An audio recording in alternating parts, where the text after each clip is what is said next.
Antes de começar, já deixa o like, se inscreve no canal e ativa o sininho. Isso ajuda a compartilhar a palavra com mais pessoas. Seja abençoado ouvindo esse episódio.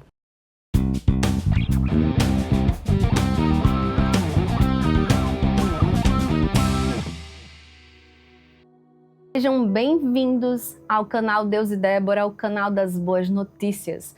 Hoje nós vamos falar sobre isso não é o evangelho de Jesus. Débora, tem evangelho por aí que não é de Jesus, com certeza. Se tinha na época dele, imagine agora, né?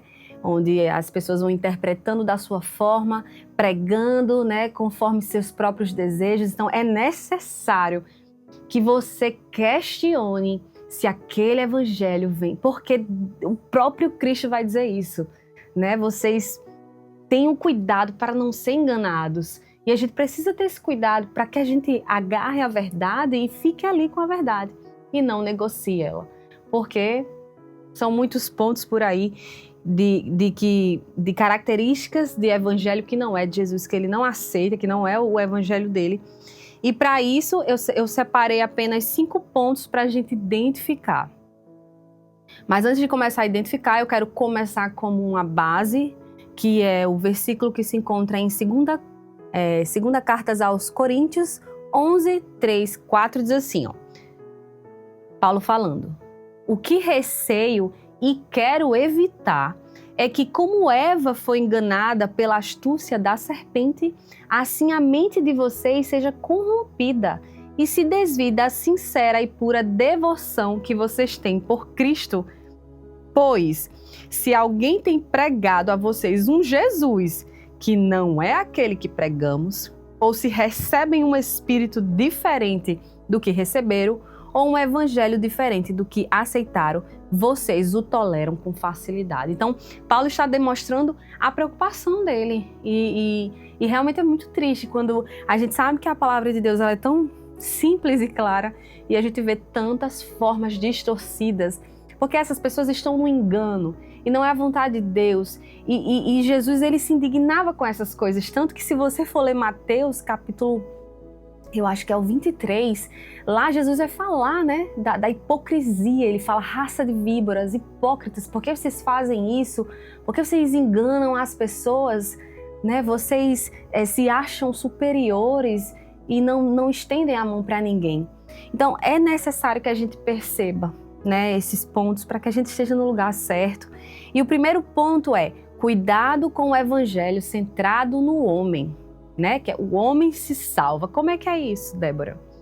Para dar base no que eu vou dizer, Mateus 16, 21, 26 diz assim: então Jesus disse aos seus discípulos: se alguém quiser vir após mim, negue-se a si mesmo, tome a sua cruz e siga-me, pois quem quiser salvar a sua vida, a perderá. Mas quem perder a própria vida por minha causa, a encontrará. Pois que adianta o homem ganhar o mundo inteiro e perder a sua vida? Ou o que pode dar o homem em troca da sua vida? Eu amo essa passagem quando Jesus fala dessa forma. Porque, gente, o que é evangelho? É esse negar a si mesmo, sabe? É negar a sua carne, é dizer: não, do jeito que eu estou decidindo viver não é o correto. Eu vou negar a mim mesmo, eu não vou ceder aos desejos da minha carne, eu vou negar a mim mesmo, vou carregar a minha cruz e vou fazer o quê? E vou seguir a Cristo. Porque o mais importante, né, nesse primeiro ponto de evangelhos que eles são centrados no homem, é que eles retiram Cristo, retiram a obra dele. Né? Muitos querem dizer que eu vou entrar no céu, eu vou, né, participar da glória porque estou obedecendo. Ora, não é pelas obras. Débora, as obras não fazem parte. Existe um equilíbrio, gente, nesse conceito. Somos salvos por causa de Cristo e porque estamos nele, vamos dar frutos. Vamos sim frutificar boas obras, porque estamos nele. O porquê é porque estamos nele. Não é por eu sou salva porque faço boas obras. Então tem gente que acha, porque tá dando tudo certo, né? Porque eu tenho muitos seguidores, porque eu estou fazendo isso, sou salvo pelo que eu faço. Ilusão, evangelho de ilusão isso é. Porque nós somos salvos por causa de Cristo. Então, quando o foco é só prosperidade, sucesso, realização pessoal e não o senhorio de Cristo. É necessário a gente entender que, sabe, Paulo, eu fico vendo assim, Paulo, ele escreveu tantos livros da Bíblia. E aí quando você olha para os méritos de Paulo, os méritos de Paulo estavam todos em Cristo. Por quê? Porque tudo que ele fazia porque alguém fortalecia ele. Ele só conseguia fazer porque Cristo estava nele. Ele mesmo dizia, morri para mim mesmo, né? Agora não sou eu quem vivo, mas é o próprio Cristo que vive em mim.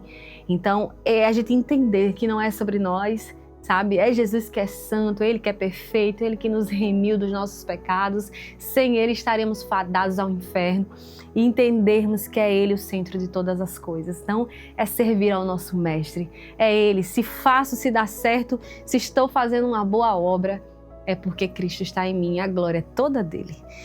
Ponto 2. Cuidado com o evangelho sem arrependimento. Mensagem que ignora o pecado e a necessidade de transformação. Mateus 4,17 diz assim, arrependei-vos porque está próximo o reino dos céus. Ou seja, gente, não tem como, não tem. O arrependimento sabe, é o divisor de águas na vida de alguém que deixa o mundo agora, morre para o mundo e vai viver agora para Deus, sabe? Decide agora se separar do mundo e ser de Deus. Então o arrependimento é necessário. Se eu não tivesse me arrependido, estaria praticando as obras mortas do meu passado. Então é necessário. E arrependimento é mudança de rota, arrependimento é mudança de vida. Arrependimento é reconhecer as suas mazelas e misérias, dizer, não, eu estou fazendo tudo errado, eu preciso corrigir minha vida, eu preciso buscar a Deus, eu preciso reconhecer as minhas fragilidades e buscar aquele que vê todas as coisas, entender que eu preciso de um Salvador.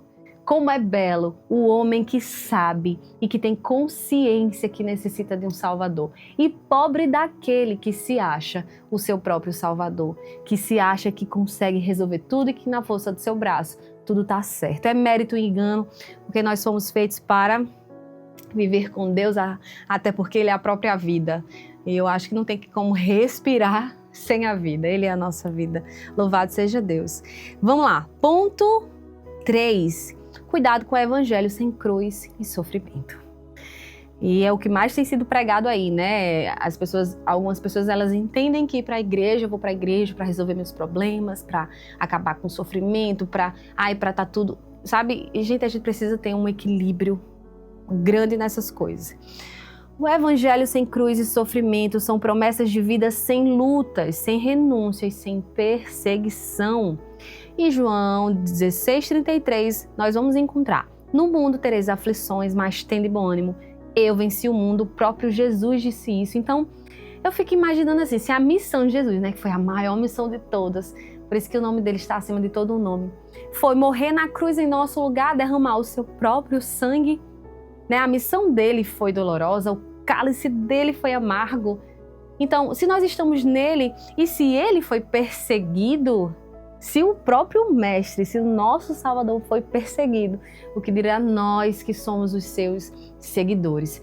Então, olha, isso vai existir, porque você está no mundo, mas você não é do mundo. Então, você vê as injustiças, você padece porque existe injustiça e você quer a justiça. Por isso que Jesus vai dizer, bem-aventurados os que têm sede de justiça. Então você não faz parte do mundo, né? Então é natural que você vá lutar contra algo. É contra pessoas, Débora? Não, porque nossa luta não é contra sangue e carne, né? Mas a nossa luta é espiritual. A nossa luta é contra o pecado, né? Jesus chegou a derramar o seu sangue, Paulo derramou o seu sangue, Pedro, os discípulos, muitas pessoas ao longo da história derramaram o seu sangue. Então a perseguição faz parte. Porque você está querendo fazer o que é certo, você é luz. Aí a luz vai iluminar as trevas vai com certeza se incomodar, vai gerar uma resistência, isso faz parte da nossa caminhada. Mas o mais incrível é que Deus, Ele nos livra de todas as tribulações. Ele está ali nos dando escape, nos fortalecendo e até usando essas situações para nos fazer crescer. Porque a tribulação, ela causa o que na gente? ela causa perseverança, ela causa amadurecimento. É fácil? Não, mas olha para Cristo, que é possível. Ponto 4, cuidado com o evangelho emocionalista e místico, né? Focado apenas em sentimentos, manifestações e revelações, mas vazio de doutrina sólida. 1 Tessalonicenses 5:21 diz assim: examinai tudo, retende o bem. Então você tem que ficar com o que é bom e o que é ruim, ó, você tem que descartar. Porque essa questão da emoção, e ela é interessante porque o evangelho não é emoção. Porque, gente, a nossa emoção, e eu acredito que a emoção ela é um resultado do que eu penso, tipo, vai dar tudo errado, aí o meu coração sente tristeza. Então eu penso primeiro uma coisa ruim, eu sinto depois uma coisa ruim. Eu já consegui, pelo Espírito Santo, perceber isso acontecendo em mim. Então, quando você sente uma coisa ruim, você não pode pegar aquilo que você pensou errado, sentiu errado e tomar como a sua doutrina. Aí é importante a gente entender, né? Porque nós amamos a Deus com toda a nossa alma, e a alma tem emoções, mas é também com o nosso entendimento. Então, por mais que eu sinta algo ruim, de algo que eu pensei ruim, que não veio de Deus, eu preciso entender que a minha vida é para Cristo. Então, a gente tem que entender a nossa jornada em Cristo. A gente precisa entender no que cremos, porque quando a gente entende, aí a gente se solidifica. Aí vem a tristeza, aí você vai, não, tô triste, aí aquilo ali não domina a sua vida, né? Porque fica muito volátil. As emoções são voláteis, mas a palavra de Deus, ela é fixa, e é nesse lugar que a gente precisa estar. Gente, e o 5 e último ponto, cuidado com o evangelho que distorce a graça, que pregam a graça barata, onde tudo é permitido e não há santificação. Então, Hebreus 12:14 diz assim, ó: esforcem-se para viver em paz com todos e para serem santos. Sem santidade, ninguém verá o Senhor. E é engraçado que a gente fala essa palavra santidade, vai, só quer ser santo. Gente, a palavra santidade é algo tão lindo, né? Porque santidade é amadurecimento, é aperfeiçoamento, é algo que todo cristão em Cristo, né, em Deus, ele precisa buscar. Então, não existe isso, tá tudo certo, eu faço o que eu quiser. Paulo vai dizer, né, que tudo é lícito, eu posso fazer muitas coisas, mas nem tudo me convém. A gente precisa ter equilíbrio. E a santidade faz parte, buscar a santidade, buscar, né, um sinônimo aí, o amadurecimento, o nosso aperfeiçoamento, permitir, e isso só é possível com humildade no coração. Que Deus te santifique, te corrija, te ajuste e te amadureça, né? Porque é importante, é necessário que a gente permita essa correção, essa disciplina. Se até seu pai disciplina você, sua mãe, imagine o nosso Deus. E com certeza Ele quer o nosso bem. Deus deseja a nossa santificação. Então, a gente não pode ficar aí, né, com um evangelho que distorce a graça. Bom, gente, esses foram 5 pontos que eu acho para a gente refletir bastante. Você pode pesquisar mais, você pode também fazer perguntas ou inserir algum ponto que eu não inseri aqui, e a gente poder aprender cada vez mais. Eu espero que vocês tenham recebido uma boa palavra e até a próxima.